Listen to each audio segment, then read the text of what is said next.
প্রধানমন্ত্রী যখন বলেন যে একটা পক্ষ, উনি নাম বলেননি কিন্তু তারা টিকিট বিক্রি করেছে, টিকিট পেয়েছেন কিনা, এবং সেখান থেকে তিনি বলছেন যে বিভিন্ন অজুহাতে একটা বিশৃঙ্খলা সৃষ্টি করতে চাই।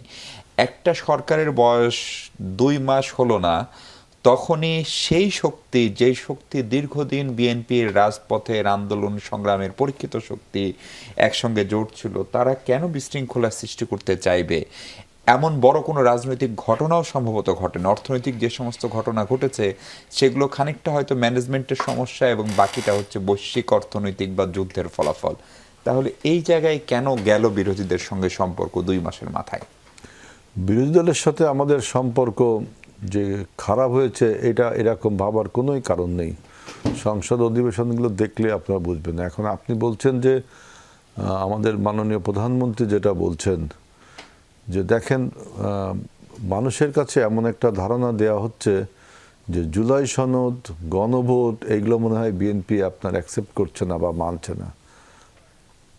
আমরা সংসদে সব কিছু রিজলভ করেছি আলোচনার মাধ্যমে, তারপরেও বাইরে এমন একটা প্রোপাগান্ডা, এটাকে আমি প্রোপাগান্ডাই বলবো, যে বিএনপি জুলাই সনদ মানছে না, বিএনপি গণভোট মানছে না, এবং এটা নিয়ে আমার হুমকি দিচ্ছে যে আমরা চলছে লড়াই রাজপথে, চলবে লড়াই সংসদে, এবং বিভিন্ন সময় বিভিন্ন রকম কর্মসূচিও দিচ্ছে। কিন্তু গণভোটকে আসলে আপনারা মানছেন? মানছি তো, মানবো না কেন? মানবো না কেন? কোথায় মানলাম না আপনি বলেন? কোথায় মানলাম না? গণভোটে বলছে যে জুলাই সনদকে বাস্তবায়ন করতে। জুলাই সনদ বাস্তব হচ্ছে কিভাবে হবে? জুলাই সনদে লেখা আছে কিভাবে হবে, একদম স্পষ্ট লেখা আছে। যেহেতু তুষার জুলাই সনদ সম্বন্ধে ভালো পণ্ডিত, ভালো লেখাপড়া করে, জুলাই সনদে স্টেট লেখা আছে যে 1 থেকে 47টা অনুচ্ছেদ আপনার কিছু বিধি, আর্টিকেল, কিছু ধারা, উপধারা, অনুচ্ছেদকে অ্যামেন্ডস করতে হবে। 48-এর পরেরগুলো বিভিন্ন আইন দ্বারা, বিভিন্ন অর্ডিন্যান্স দ্বারা, বিভিন্ন নির্বাহী ক্ষমতার দ্বারা বাস্তবায়ন করতে হবে। একদম স্ট্রেট অ্যান্ড ক্লিয়ার। সেভাবে সেগুলো মানছি। বরঞ্চ আপনি বলতে পারেন যে জুলাই সনদ মানছে না জামাত এবং কিছুটা হলেও এনসিপি। এনসিপি সবই মানছে, এনসিপি দেরি করে সিগনেচার করছে, এই জন্য ওদের একটু আমি বলছি মানছে না, কিন্তু তারা মানছে। জামাত ইসলাম তো জুলাই সনদ প্রথমে সিগনেচারই করবে না, এরপরে ডেপুটি স্পিকারটা নিল না, যেটা জুলাই সনদের লেখা রয়েছে যে তোমাকে ডেপুটি স্পিকার নিতে হবে, নিলই না। আমার মানে জুলাই সনদের পথে এত কর্ডিয়াল যে এটা সংসদে তোলার আগেই আমরা বললাম যে আপনার অ্যাকর্ডিং টু জুলাই সনদ ডেপুটি স্পিকারটা নেন।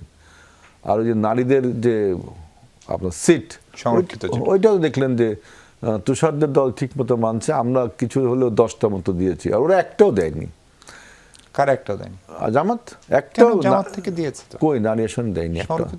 না না, সংরক্ষিত নমিনেশন জুলাই সনদে তাই লেখা আছে। মানুষের কাছে ভুল মেসেজ।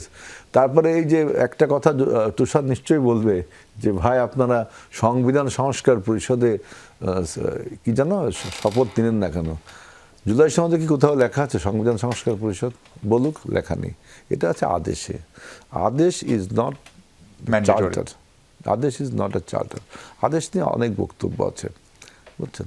জুলাই সনদ বিএনপি মানছে না, এটা ঠিক না।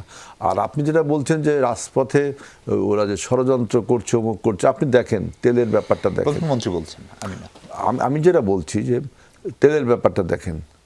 তেলের ক্রাইসিস আপনার not created from this land, এটা বাইরের একটা সমস্যা। আমরা এই চ্যালেঞ্জটাকে মোকাবেলা করছি, তাই না? মোকাবেলা করতে যে আপনি দেখলেন যে সবচেয়ে বড় যে সমস্যাটা হলো যে তেল আপনার মজুদ হচ্ছে, তেল মজুদ হচ্ছে, এটা ঠেকাবে কে? এবং হ্যাঁ, এটাও ঠেকাবে কে? এটা তো জ্বালানি এবং খনিজ সম্পদ মন্ত্রণালয় সেই ওয়ার্কফোর্স নেরা, আইন শৃঙ্খলা রক্ষাকারী বাহিনী ঠেকাবে। কিন্তু বাংলাদেশের এত পাম্পে এত পুলিশ দিয়ে ট্যাগ অফিসার লাগানো হয়েছে, কিন্তু বক্তব্য হলো যে এই তেলগুলো মজুদ করছে কারা? এইটা কিন্তু যাদের কাছে পাওয়া গেছে 8 লক্ষ লিটার তেল, তাদের এই পাম্পগুলোকে আমি মনে করি সরকারের একটা তদন্ত করা উচিত, এই পাম্পগুলো কাদের। আর একটা দেখবেন ভিডিও বেরোচ্ছে, আমি দেখলাম যে কিভাবে তেল চুরি করতে হয়, যে মোটরসাইকেল থেকে, এই যে ভিডিও কন্টেন্টগুলো ছাড়ছে, এই যে আপনার অ্যাকাউন্টটা বা ওই ওই ওই ডট ওই ওই ওই অ্যাকাউন্টটা কারা চালাচ্ছে, তার মানে এটা যদি আপনি তদন্ত করে বের করতে পারেন যে কিভাবে তেল চুরি করতে, সেটাও শিখাই দেওয়া হচ্ছে, তাই না?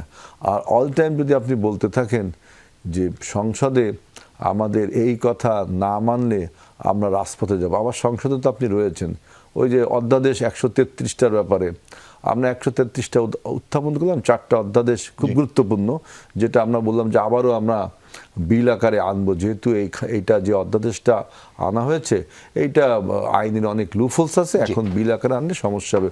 আমাদের যে কমিটি আছে সেই কমিটিও এক কথা বললো, ওদের সেই কমিটি।